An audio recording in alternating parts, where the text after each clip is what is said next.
ইসলামের মধ্যে যত ফিরকা আছে, অর্থাৎ ইসলামের নাম ধরে ইসলামের এই লেবেল লাগিয়ে যত ফিরকা আছে এই নীলাকাশের নিচে, তন্মধ্যে একটি উঁচু মানের এবং পরিচিত একটি ফিরকার নাম হচ্ছে আহলে কোরআন। এই আহলে কোরআনরা বলে শুধুমাত্র কোরআন মানতে হবে, আর নবী সাল্লাল্লাহু আলাইহি ওয়াসাল্লামের হাদিস মানা লাগবে না, তাফসির মানা লাগবে না, ফিকা মানা লাগবে না, ইজমা কিয়াসের দ্বারস্থ হওয়া যাবে না। এই আহলে কোরআন বলে একমাত্র কোরআনই যথেষ্ট, নবী সাল্লাল্লাহু আলাইহি ইসলামের হাদিস মানা যাবে না। যারা নবীজির হাদিসকে মানবে না, যারা নবীজির কথাকে মানবে না, সোজা সাফটা পরিষ্কার বাংলায় বলছে সে কাফের। কেন সে কাফের? পবিত্র কোরআনের মধ্যে এসেছে, ওয়ালা ইন সাআলতাহুম মান খালাকাস সামাওয়াতি ওয়াল আরদি লা ইয়াকুলুন্নাল্লাহ। আল্লাহ তাআলা নবী সাল্লাল্লাহু আলাইহি ইসলামকে বললেন, ও নবী, আপনি তাদেরকে জিজ্ঞাসা করুন আসমান জমিন কে সৃষ্টি করেছে, তারা বলবে আল্লাহ। তাহলে আরবের মুশরিক আবু জাহেল, আবু লাহাব কাফের কেন? কাফের হচ্ছে তারা আল্লাহকে আল্লাহ হিসেবে মানত। তাদেরকে যদি জিজ্ঞাসা করা তো আসমান জমিন কে সৃষ্টি করেছে, তারা বলতো আল্লাহ। কিন্তু তারা কাফের কেন? তারা একমাত্র নবী মুহাম্মদ রাসূলুল্লাহ সাল্লাল্লাহু আলাইহি ইসলামকে মানেনি, রসুলের কথাকে তারা গ্রহণ করেনি, এর কারণে তারা কাফের। আর নবীজির কথাই হলো হাদিস। সুতরাং আবু জাহেল, আবু লাহাব নবীজির কথা না মানার কারণে, রসুলের হাদিস না মানার কারণে তারা যেরকম কাফের হয়েছে, বর্তমানে যারা আহলে কোরআন নাম ধারণ করে বলে শুধু কোরআন মানতে হবে, হাদিস মানা লাগবে না, তারা আবু জাহেলের মতো কাফের। আল্লাহ রাব্বুল আলামিন পবিত্র কোরআনের মধ্যে বলেছেন, মা আতাকুমুর রাসূলু ফাখুযুহু ওয়া মা নাহাকুম আনহু ফান্তাহু। নবী তোমাদের জন্য যা নিয়ে এসেছেন তা মানো, রসুল যা থেকে নিষেধ করেছেন তা থেকে তোমরা বিরত থাকো। তাহলে নবী যদি একটি কথা বলেন, তাহলে এই কথাটা মেনে নেওয়া এটা আল্লাহ তাআলার আদেশ, আল্লাহ তাআলা পবিত্র কোরআনে বলেছেন। এখন এই যে আয়াতের মধ্যে আহলে কোরআনরা আইসা দাবি করে এই আয়াতটি মালে ফয়ের ক্ষেত্রে ব্যবহৃত নাজিল হয়েছে, গানিমতের ক্ষেত্রে নাজিল হয়েছে, সুতরাং ওই ক্ষেত্রে সীমাবদ্ধ। আমরা বলবো, আপনারা যে কথা বলেন, আপনাদের জ্ঞান যে আমাদের কাছে অজ্ঞান হয়ে আছে, এটা আপনার জানা আছে? আপনি এটা মালে ফয়ের ক্ষেত্রে নিয়ে এসে নাজিল হয়েছে, এই জন্য কি আপনি শুধু মালে ফয়ের ক্ষেত্রে আপনি এই ব্যাখ্যা করবেন, অন্য ক্ষেত্রে আপনি মানবেন না? তাহলে তো তায়াম্মুমের বিধান এটা সফরের বেলায় নাজিল হয়েছে, তাহলে তো সফরের বেলায় আপনি তায়াম্মুম করবেন, অন্য ক্ষেত্রে তায়াম্মুম করা জায়েজ নাই। তাহলে একথা তো বলা দরকার। তো বলতে পারবেন আপনি সফরের বাইরে তায়াম্মুম করতে পারবেন না, একথা আপনি বলতে পারবেন? বা পৃথিবীর কোনো মুফতি মুহাদ্দিস একথা বলেছে যে সফরের বাইরে তায়াম্মুম করা যাবে না? এগুলো হচ্ছে ফালতু কথা আহলে কোরআনদের এক কথা, তাদের ব্যাপারে ফতোয়া হলো ওরা উজবুল কতল, এদেরকে হত্যা করে দিতে হবে।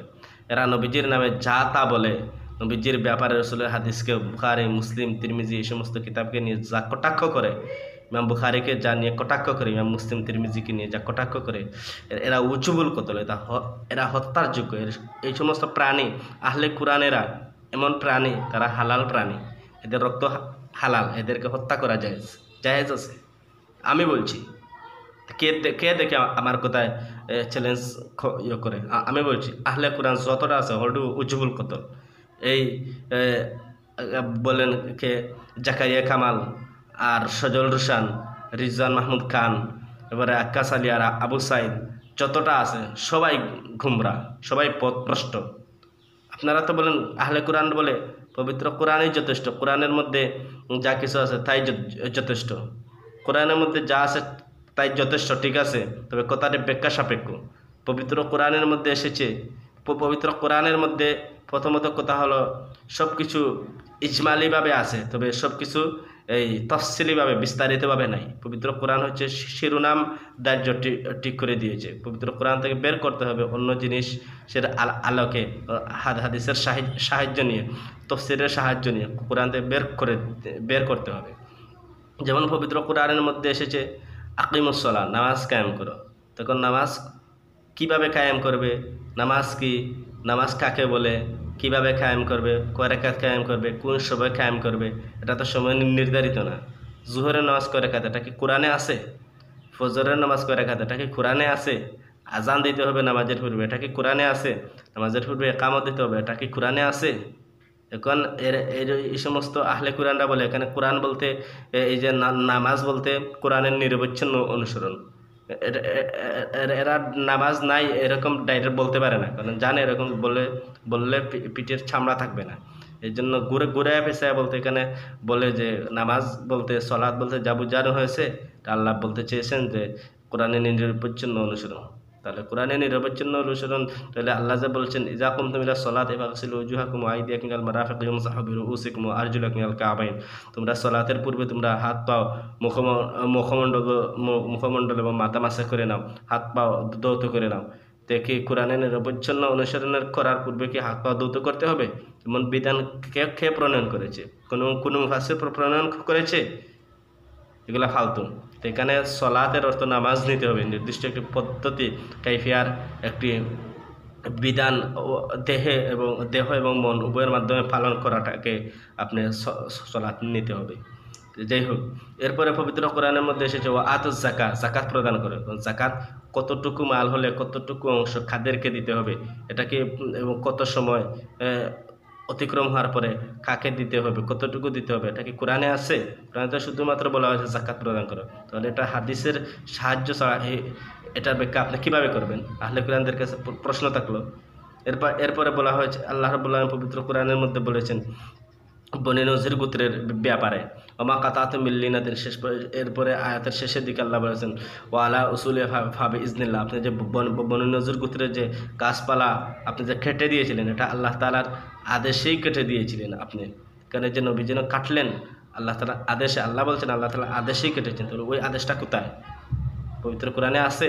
তাহলে বোঝা গেল আল্লাহ তাআলা নবীজিকে যে সমস্ত ওহী দান করেছেন সেই সমস্ত ওহী কোরআনে আছে, কোরআনের বাহিরেও কিছু ওহী আছে।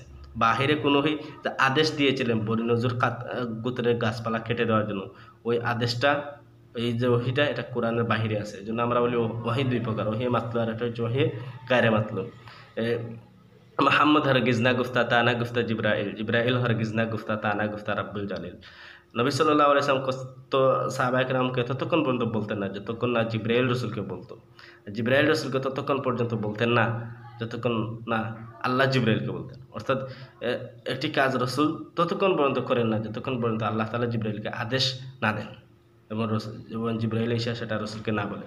তাহলে বোঝা গেল নবী যা করেছেন ওমা ইয়ানতিকু আনিল হাওয়া, রাসূল এই দুই ঠোঁট দিয়ে যা বের হয় সব কিছু হক বের হয়।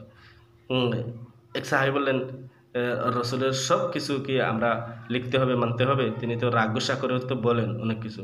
রসুল বলেন এই দুই ঠোঁটের মধ্যখান দিয়ে যাবের হয় আমার এই দুই ঠোঁটের মধ্যখান দিয়ে যাবার হয় ইল্লাল হক, সব কিছু সঠিক এবং যথারীতি বের হয়। তাই গুসার সময় হোক, রাগের সময় হোক, আনন্দের সময় হোক, দুঃখের সময় হোক, কষ্টের সময় হোক, এই জন্য নবীজির প্রত্যেকটি কথা মানতে হবে।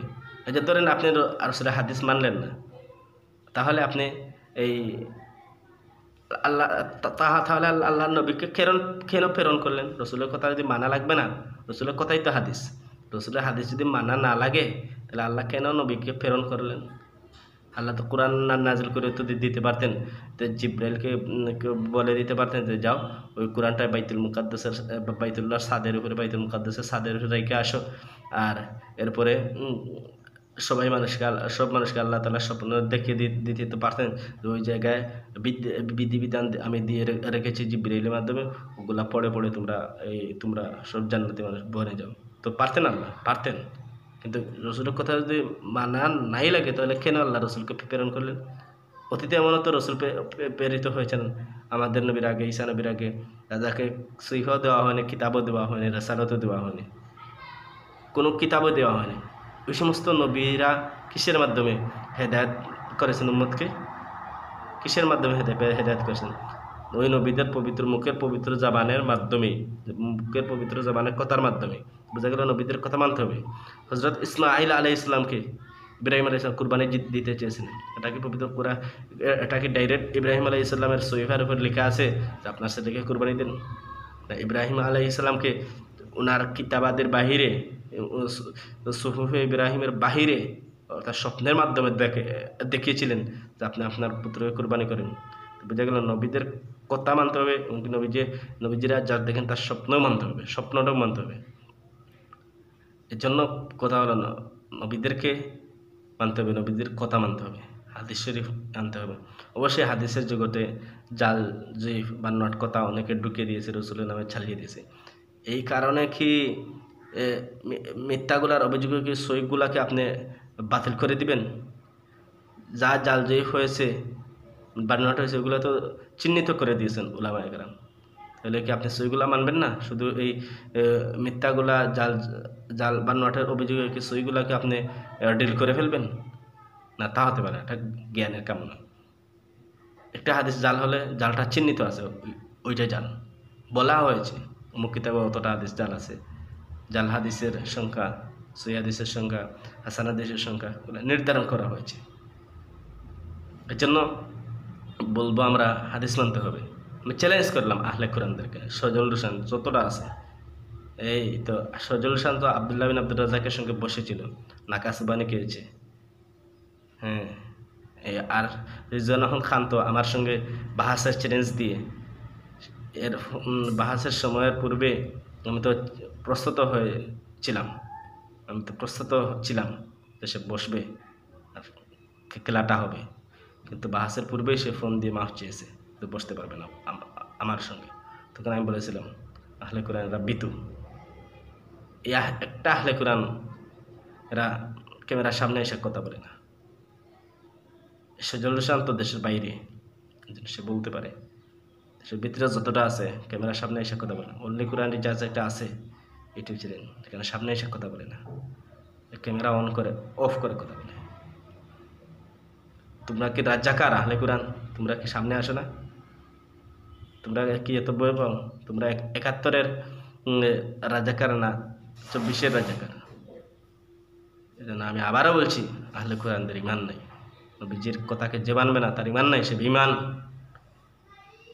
ইনশাল্লাহ এই বিষয়ে বিস্তারিত আলোচনা কোনো ভিডিওতে আসবো।